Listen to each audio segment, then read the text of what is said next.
Kelompok 7, boleh dimulai.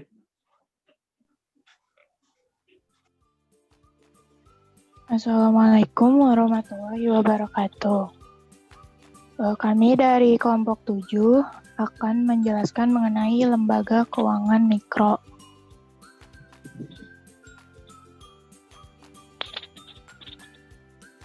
Latar belakang lembaga keuangan mikro. Dalam upaya mendorong masyarakat berpenghasilan menengah ke bawah dan UMKM, diperlukan dukungan yang komprehensif dari lembaga keuangan, namun terkendala akses pendanaan ke lembaga keuangan formal. Oleh karena itu, banyak lembaga keuangan non-bank yang melakukan kegiatan usaha jasa pengembangan usaha dan pemberdayaan masyarakat tumbuh dan berkembang, baik yang didirikan pemerintah atau masyarakat. Lembaga-lembaga tersebut dikenal dengan sebutan lembaga keuangan mikro.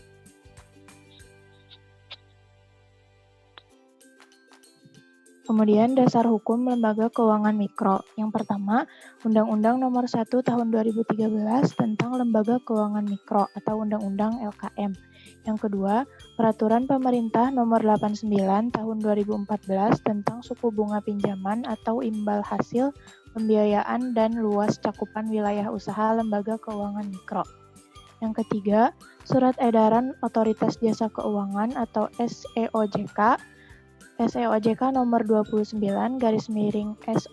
SEOJK 05/2015 tentang laporan keuangan lembaga keuangan mikro.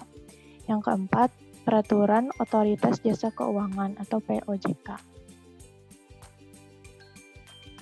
Definisi lembaga keuangan mikro adalah lembaga keuangan yang khusus didirikan untuk memberikan jasa pengembangan usaha dan pemberdayaan masyarakat, baik melalui pinjaman atau pembiayaan dalam usaha skala mikro kepada anggota dan masyarakat, pengelolaan simpanan, maupun pemberian jasa konsultasi pengembangan usaha yang tidak semata-mata mencari keuntungan.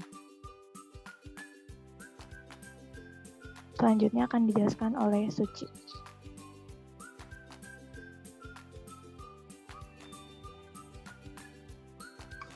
Lembaga keuangan mikro itu terdiri dari jenis,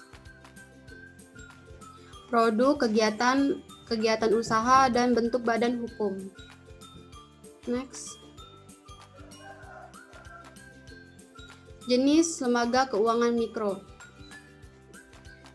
Sutanto Hadinoto mengemukakan bahwa secara umum LKM di Indonesia dapat dikelompokkan menjadi dua jenis, yaitu bersifat formal dan informal. Formal terdiri dari bank dan non-bank. LKM formal bank diantaranya Badan Kredit Desa atau BKD, Badan Perkreditan Rakyat atau BPR, BNI, Mandiri Unit Mikro, Danamon Simpan Pinjam atau DSP, dan BRI Unit. Sementara LKM formal non-bank mencakup lembaga dana dan kredit pendesaan atau LDKP, koperasi atau koperasi simpan pinjam atau KSP, dan koperasi unit desa atau KUD, dan pegadaian. Yang bersifat informal yaitu terdiri dari berbagai kelompok dan lembaga swadaya masyarakat atau KSM dan LSM, BMT, lembaga ekonomi produktif masyarakat mandiri atau LEPM, unit ekonomi desa, simpan pinjam atau DSP, serta berbagai bentuk kelompok lainnya. Next.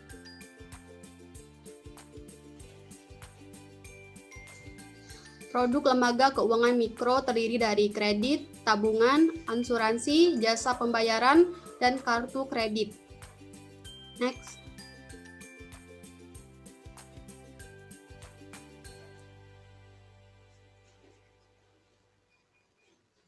Kredit, dana yang dipinjam dengan persyaratan pembayaran kembali secara khusus. Pada umumnya, pinjaman diambil untuk maksud produktif, yaitu menghasilkan pendapatan di dalam bisnis. Sebagian LKM juga menyediakan kredit konsumsi, perumahan, atau peristiwa khusus. Pada umumnya, pemberian kredit dapat dibagi dalam dua kategori, luas pendekatan individu atau perorangan dan kelompok. Yang kedua, tabungan. Dalam penerapan konsep funding pada LKM, akan terdapat dua tabungan yang bersifat wajib dan sukarela. Tabungan wajib merupakan yang harus disetorkan oleh peminjam sebagai syarat untuk memperoleh pinjaman. Sebagian besar tabungan wajib juga dianggap sebagai bagian dari produk kredit daripada produk tabungan sebenarnya. Sedangkan tabungan sukarela tidak merupakan bagian dari kewajiban untuk mengakses kredit. Next. Yang ketiga, asuransi. Asuransi itu tidak hanya menjadi pelengkap dari sebuah produk LKM. Dengan adanya asuransi, banyak manfaat yang nantinya juga akan dirasakan oleh LKM. Oleh LKM penyelenggara juga bagi nasabahnya, seperti halnya santunan meninggal dunia bagi nasabah LKM yang mengambil kredit. Yang keempat, jasa pembayaran.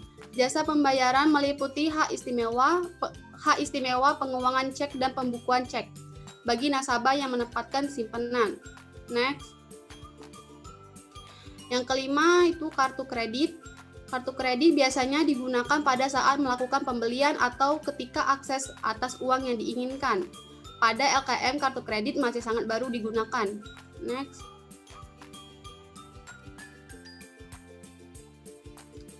Kegiatan usaha lembaga keuangan mikro itu, kegiatan usaha LKM juga meliputi jasa pengembangan usaha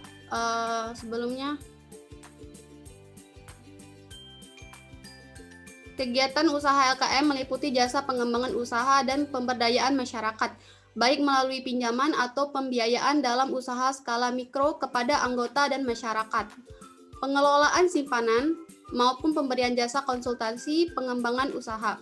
Kegiatan usaha yang dapat dilakukan secara konvensional atau berdasarkan prinsip syariah. Selanjutnya,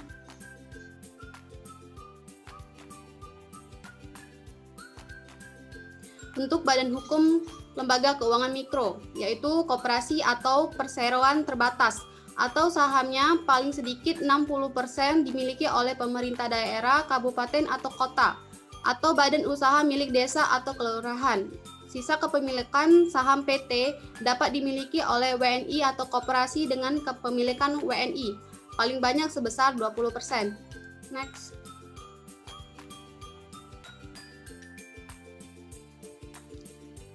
Akan dilanjutkan oleh Audi. Tujuan dari lembaga keuangan mikro yaitu yang pertama, meningkatkan akses pendalaman skala mikro bagi masyarakat. Yang kedua, membantu peningkatan pemberdayaan ekonomi dan produktivitas masyarakat. Yang ketiga, membantu peningkatan pendapatan dan kesejahteraan masyarakat, terutama masyarakat miskin atau berpenghasilan rendah. Perkembangan LKM. Lembaga keuangan mikro di Indonesia saat ini berkembang pesat dan mempunyai peran penting dalam meningkatkan perekonomian masyarakat. Pesatnya perkembangan LKM ini karena hampir 51,2 juta unit atau 99,9% pelaku usaha dalam perekonomian Indonesia didominasi oleh unit usaha mikro dan kecil. Alisaki 2013. LKM bisa dikatakan sebagai salah satu pilar penting dalam proses intermediasi keuangan yang dibutuhkan oleh masyarakat kecil dan menengah guna untuk konsumsi maupun produksi, serta juga menyimpan hasil usaha mereka. LKM merupakan lembaga keuangan yang berfungsi sebagai lembaga intermediary yang bertujuan tidak hanya semata-mata mencari keuntungan atau profit motif saja, tetapi mempunyai tujuan lain, yakni tujuan sosial atau social motive yang kegiatannya lebih bersifat community development. Jadi kajian Baskara 2013.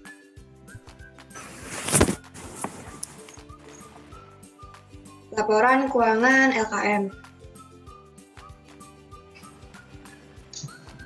LKM wajib menyampaikan laporan keuangan secara berkala setiap 4 bulan untuk periode yang berakhir pada 30 April, 31 Agustus, dan 31 Desember kepada OJK. Yang kedua, penyampaian laporan keuangan dilakukan paling lambat pada akhir bulan berikutnya. Yang ketiga, ketentuan mengenai laporan keuangan LKM diatur dalam surat edaran OJK.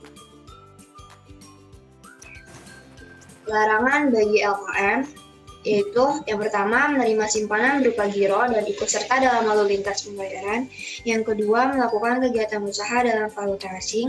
Yang ketiga, melakukan usaha perasuransian sebagai penanggung. Dan yang keempat, bertindak sebagai penjamin.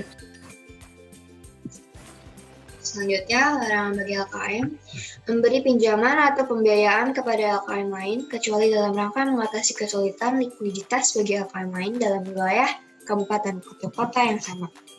Melakukan penyaluran pinjaman atau pembiayaan di luar cakupan wilayah usaha atau melakukan usaha di luar kegiatan usaha seperti yang dimaksud dalam pasal 2 Peraturan OJK Nomor 13 POJK 05 tahun 2014 tentang penyelenggaraan usaha lembaga keuangan mikro.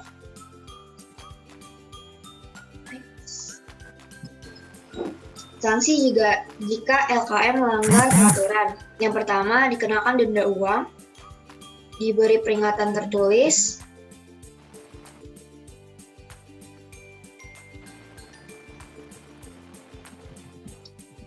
yang ketiga, pembekuan kegiatan usaha. Yang keempat, pemberhentian direksi atau pengurus LKM. Dan yang kelima, pencabutan izin usaha.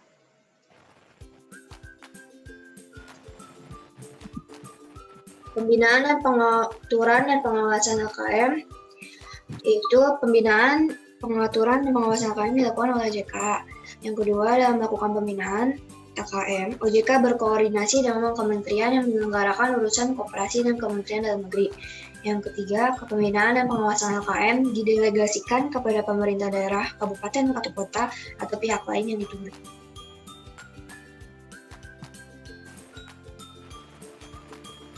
Sekian dari kelompok kami.